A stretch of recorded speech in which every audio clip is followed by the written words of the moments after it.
Yo guys, what's going on? I'm Tim Kelly. This is The Real Sports Talk. Thank you for tuning in. The Indiana Pacers just finished off the New York Knicks season as they win 106-99. They are headed to the Eastern Conference Finals for the first time in 9 seasons, and they will face the defending NBA champion Miami Heat. And I'll get to that in a minute because I think that is going to be a tremendous series. But tonight, they get a tremendous closeout performance at home, led by not the usual candidates, not David West, Paul George, Roy Hibbert, not any of them. They get it from Lance Stevenson tonight, who has a career performance really tonight. 25 points, 10 rebounds, 3 steals. Huge game out of him.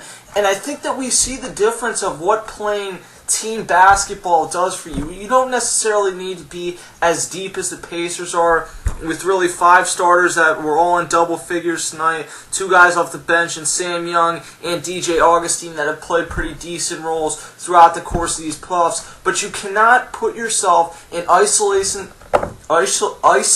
situations the entire game with Carmelo Anthony and realistically expect to win more than 1 or 2, maybe 2 series in the playoffs. But there is no way that the Knicks would have gone past this second series regardless. And I think that is their biggest flaw, is that they wanted to, throughout these playoffs, they were not.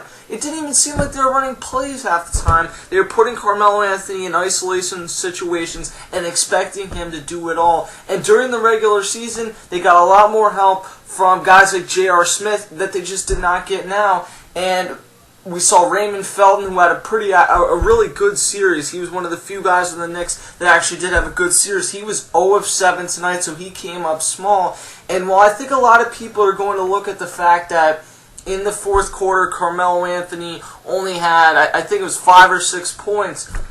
He had 39 points, 7 rebounds, and 2 assists for the entire game.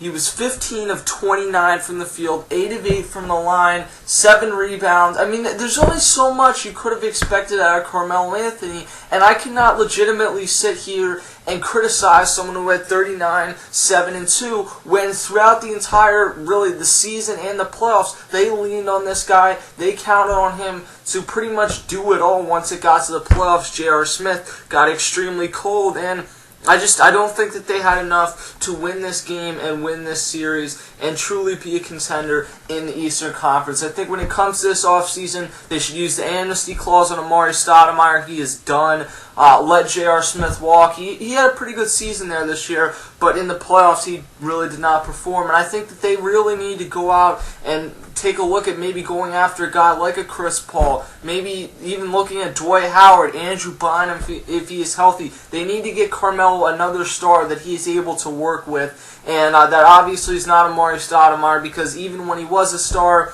they didn't gel too well together, and he's not a star at this point in his career. Jason Kidd can go at this point. He did not make a field goal this entire series, so he really struggled. Raymond Felton, Tyson Chandler, they're 2 guys that I look at that, barring any chance that the Lakers or the Knicks would have to get Dwight Howard, you keep Tyson Chandler, you keep Raymond Felton, and other than that, I mean, Amon Shumpert's a nice piece, but they need to add some more depth on this team. They need to add some more scoring, so next year they aren't relying pretty much 100% on Carmelo Anthony to do it all when it comes time for the playoffs. As far as the Pacers, they get 23 out of Paul George tonight, 21 out of Roy Hibbert, 25, as I mentioned, out of Lance Stevenson. David West, who has been given a ton of credit these playoffs, gets 17 points. And then George Hill, making his return from a concussion, gets 12 points tonight as well. This is a team that is a scary matchup for the Miami Heat if they play their cards right, because we saw what they did last year,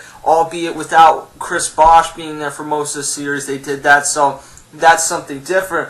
But they can get in LeBron's head because they can be a physical team. We saw the Chicago Bulls do that. And still, the Heat are not they're not a big team. They're not as small as they were last year. They've added in Chris Anderson, who's been a nice pickup. And then they also do have, like I mentioned, Chris Bosh. And LeBron James has the ability, worst comes to worst, to move into the 4 defensively. So they have those options, but I think you can get in LeBron's head by making this a physical series and force him to take a few more jumpers, because he does not like driving into contact. That's how he plays. He likes really getting that lane cleared open for him.